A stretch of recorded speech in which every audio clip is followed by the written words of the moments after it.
राघव इतका छान तयार झाला आहे कारण आज राघवचं पहिलं अभ्यंग स्नान केलं, पण कालचा व्हिडिओ टाकायचा राहिला होता त्याच्यामुळं मग आज टाकावं म्हटलं. काल छान धनतेरसची पूजा केली आणि नंतर मग काय केलं, फटाके वाजवले मी, साक्षीने, साक्षीच्या मामाने आणि साक्षीच्या आतूने असे म्हणून आम्ही छान छान फटाके वाजवले. सगळ्यांना खूप आनंद झाला.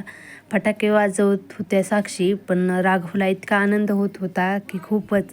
मग ताईनं मी दिवे लावले, ताई दिवे घेऊन गच्चीवर आल्या. आम्ही आधीच गच्चीवर होतो.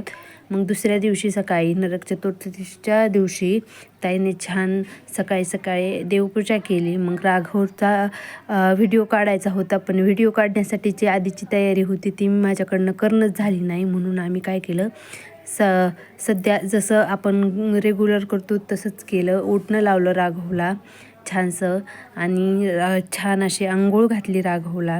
राघवचं ऑप्शन केलं होतं साक्षीने आणि बघा ना राघव किती छान तयार झाला आहे नरक चतुर्दशी दिवशी. सगळ्यांनी मग छान फराळ केला.